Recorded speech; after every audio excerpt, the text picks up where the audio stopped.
Print, email, Facebook, Twitter. More analysis. Darling Range by-election demonstrates growing digital footprint headache for political parties. It's no surprise that when West Australian Premier Mark McGowan revealed Labour's new candidate in its troubled campaign for the Darling Range by-election this week, the opposition was quick to raise issues of transparency. The Liberals' new attack dog, Tony Kustasevic, said he was concerned about why endorsed Labour candidates were forced to delete their social media accounts, including Facebook, LinkedIn and Twitter, before announcing their candidacy. If they have nothing to hide, why would they be doing that as a matter of course? Mr. Kustasevic said Labour had already been under fire over its candidate vetting processes when its first endorsed candidate for the by-election, Colleen Yates, quit after admitting she had misrepresented her education history. It was far from the ideal start to Labour's campaign, given the by-election for the seat was triggered by the party's former MP, Barry Urban, quitting after he was exposed for deliberately lying about his qualifications and police service history. In line with Labour Party policy, Ms. Yates had deleted her LinkedIn profile when endorsed. But this was not before some had stored a copy of it.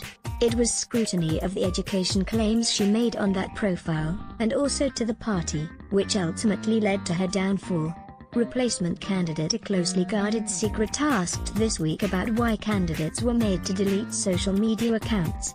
A spokesman for Mr. McGowan said it had been Labour Party policy since 2016 for endorsed federal and state candidates to wipe their social media history. Unlike Ms. Yates, whose name was publicly touted as Labour's likely Darling Range candidate for days before her official endorsement, the party managed to keep her replacement's identity a closely guarded secret. Tanya Lawrence's name was kept tightly under wraps and did not leak to the media before Mr. McGowan stood by her side to announce it. By that time, any social media presence she ever had, including on LinkedIn and Facebook, was gone, crueling any chance of journalists and her political enemies to scrutinize it. May have fallen into the social trap before. The Yates LinkedIn affair was one example where Labour's social media policy for candidates appeared to backfire.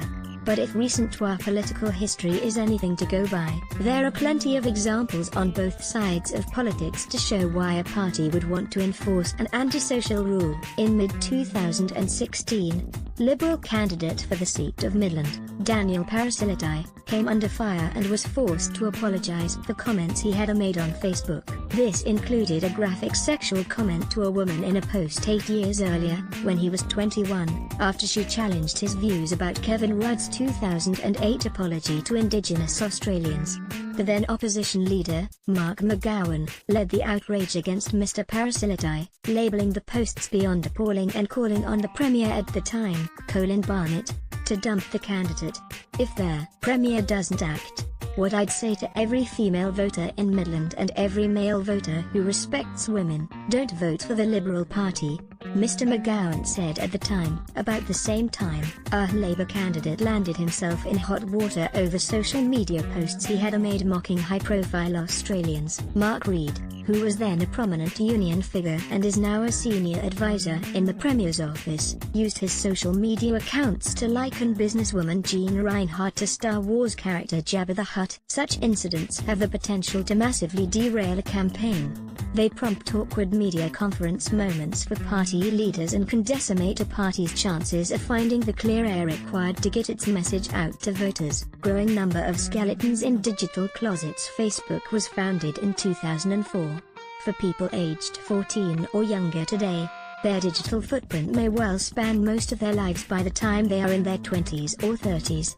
As the range of social media platforms expand and the number of people using them climbs, there is an increasing possibility that more political candidates will have a skeleton or two in their digital closets that could one day come back to haunt them. Everyone makes mistakes, and in terms of social media it appears the ability to get it right all the time is nearly impossible. It is hard to know whether political parties are better off being criticized for implementing strict policies that require all candidates to disable accounts, or instead leaving them at risk of having to run the gauntlet should any problematic posts of past be revealed during the campaign. Whatever path the party takes, the case of Colleen Yates proves they can never entirely remove the risk.